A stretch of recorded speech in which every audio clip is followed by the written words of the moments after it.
যান, আল্লাহ পাকের রহমতের ফারিস্তাদেরকে আল্লাহ নিয়োজিত করে দেন। যারা গুটি গুটি পায়ে খাদিজার আঙিনাতে এসেছেন, যারা কোরআন হাদিস শুনবার জন্য এসেছেন, যারা জিকিরের মজলিসটাতে উপস্থিত হওয়ার জন্য এসেছেন, মহান আল্লাহ ওই বান্দা বান্দীদের প্রতি খুশি হয়ে এক শ্রেণীর ফারিস্তাদের নিযুক্ত করে রেখেছেন। আল্লাহ পাকের রহমতের ফারিস্তারা তাদের পায়ের নিচে ডানাগুলো বিছিয়ে দেন। জোরে বলুন, আর একটু মন খুলে বলুন সুবহানাল্লাহ। দ্বিতীয় নম্বর ফজিলত পেলেন। আমরা এসেছি রাস্তা দিয়ে, দেখতে পাইনি কোথাও ইটের রাস্তা, পিচের রাস্তা, কোথাও গর্ত, কোথাও খন্দক ছিল, কিন্তু আমরা দেখতে পাই নাই। কিন্তু এটা 100% সত্য কথা। রাসূলুল্লাহ বললেন, তোমাদের পায়ের নিচে আল্লাহ পাকের রহমতের ফারিস্তারা ডানা বিছিয়েছে। আর একটু মন খুলে বলুন না সুবহানাল্লাহ, নারে তাকবীর। জি, 1 নম্বর তো পেলেন, এই মজলিসটা হতে পারে আমার আপনার জন্য নাজাতের ওসিলা। দ্বিতীয় নম্বর তো হতে পারে যে আল্লাহ পাক খুশি হয়ে তার রহমতের ফারিস্তা দিয়ে আমাদের পায়ের নিচে ডানা বিছিয়ে দেবেন। সুবহানাল্লাহ। 3 নম্বর, হযরত আবু হুরায়রা রাদিয়াল্লাহু তাআলা আনহু থেকেই বর্ণিত, তিনি বলেন, মাজতামা কওমুন ফি বাইতিম মিন বুয়ুতিল্লাহ ইয়াতলুনা কিতাবাল্লাহি ওয়া ইয়াতাদারাসুনাহু বাইনাহুম ইল্লা নাযালাত আলাইহিমুস সাকিনাহ আও কামা ক্বালা আলাইহিস সালাম।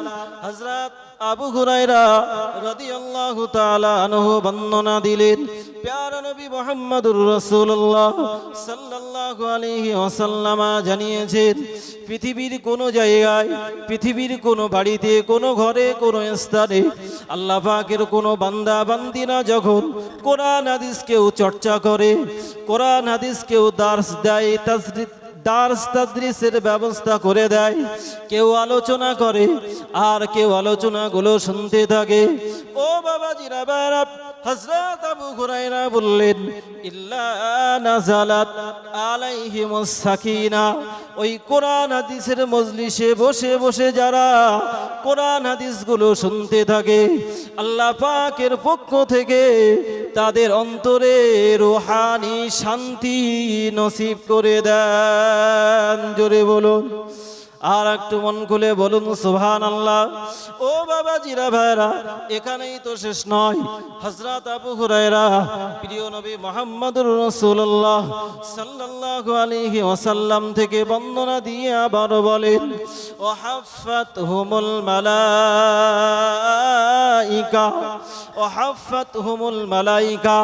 আমরা দেখতে পাচ্ছি আমাদের চতুর্সাইড দিয়ে কাপড় দিয়ে সামিয়ানা করা, কাপড় দিয়ে ঘেরা, কিন্তু প্যারা নবী মুহাম্মদুর রাসূলুল্লাহ সাল্লাল্লাহু আলাইহি ওয়াসাল্লাম জানিয়েছেন, আল্লাহ পাক ওই বান্দা বান্দীদের প্রতি এত খুশি হয়ে যান, আল্লাহ পাকের হেফাজতের ফারিস্তা দ্বারা তাদের চতুর্থ সাইড দিয়ে গার্ড করে দেন। জোরে বলুন, আর একটু মন খুলে বলুন সুবহানাল্লাহ। কটা পেলেন? 4টে পেলেন। পরের হাদিসটায় আর 2টো পেলেন, যে এই মজলিসটা বসার সুবাদে আমাদের অন্তরে অনেক অশান্তি বিরাজ করে। কেউ সাংসারিক যন্ত্রণা নিয়ে ভুগছেন, কেউ বা বিভিন্ন সমস্যায় ভুগছেন, রোগ নিয়ে ভুগছেন। আল্লাহ রাসূল জানিয়েছেন, এই মজলিসটাই বসার সুবাদে আল্লাহ আপনার অন্তরে এক প্রকারের রূহানি তথা অত্যাধিক শান্তি নসিব করে দেবেন। সুবহানাল্লাহ। এবং এই মজলিসটাই বসেছি, আমরা দেখতে পাচ্ছি না, চতুর্থ সাইডে দেখতে পাচ্ছি কাপড় দিয়ে ঘেরা, লাইট করা, কিন্তু আমাদের চোখের অলক্ষ্যে আল্লাহ পাক এত খুশি হয়েছেন, আমাদের জন্য হেফাজতের ফারিস্তা নিযুক্ত করে রেখেছেন। সুবহানাল্লাহ। চলুন, এখন আর 2টো আছে। হাজিরির মজলিস এখানে শেষ নয়। প্যারা নবী মুহাম্মদুর রাসূলুল্লাহ সাল্লাল্লাহু আলাইহি ওয়াসাল্লাম জানিয়েছেন, আগাশিয়াতুহুমুর রাহমা।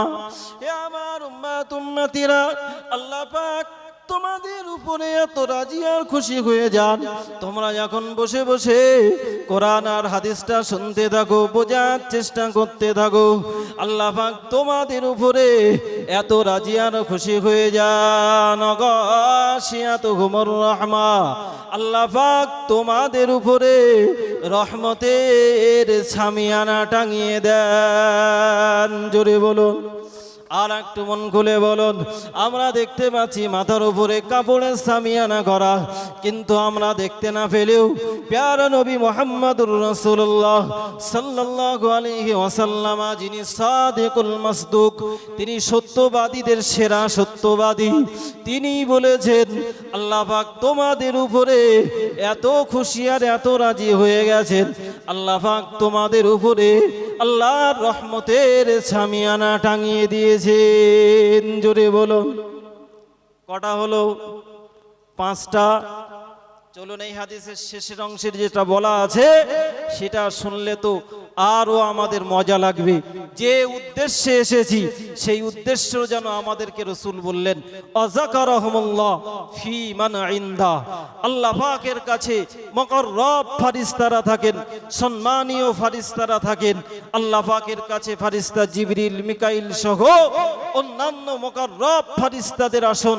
সেই জায়গায় আল্লাহ পাক রব্বুল আলামিন আমাদের প্রতি এত খুশি হয়ে যান, আল্লাহ পাক আমাদেরকে নিয়ে সেই ফেরেশতা মণ্ডলীর সামনে প্রশংসা করতে থাকেন। আসতে বললেন, আমার স্থান যদি দুনিয়ার প্রধানমন্ত্রীর কাছে হয়, আমার স্থান যদি দুনিয়ার এমএলএ, এমপি আর মেম্বার প্রধানের কাছে হয়, আমার তো গর্বে বুকটা ফেটে যায়। কিন্তু যিনি আহকামুল হাকিমিন, যিনি বিচারকদের সেরা বিচারক, যিনি সারা বিশ্বের মালিক রব্বুল আলামিনের দরবারে আমার আলোচিত হবে। তাই যারা এখনো পর্যন্ত খাদিজার আঙিনাতে ময়দানে এখন উপস্থিত হতে পারেননি, আমার মাইকের এই আওয়াজ আপনাদের একটু মন তৈরি করার জন্যে, হুজুর আসবেন, জিকিরের মজলিস করবেন, হুজুরের নসিহত শুনবো। সুতরাং হুজুরের নসিহত শুনতে আমাদের প্রত্যেকেরই ভালো লাগে, প্রত্যেকেরই মন জুড়িয়ে যায়। হুজুরের মুখের এক একটা ভাষা, এক একটা বাক্য যেন স্বর্ণের মতো দামি। আল্লাহ পাক আমাদেরকে কবুল করেন, বলুন আমিন। আর একটু মন খুলে বলুন আমিন। নারায়ে তাকবীর। একটু দরুদ শরীফ পড়ুন, আল্লাহুম্মা।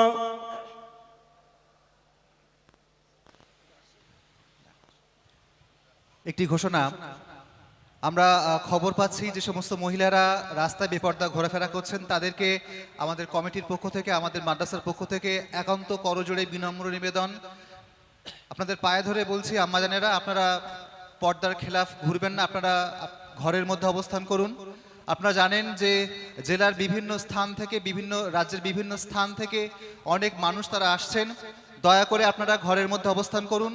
যদি আপনারা বেপর্দায় ঘোরাফেরা করেন তাহলে আমাদের কমিটি ভাইরা রয়েছেন, তারা কিন্তু কঠোর সিদ্ধান্ত নিতে বা কঠিন সিদ্ধান্ত নিতে তারা বাধ্য হবেন।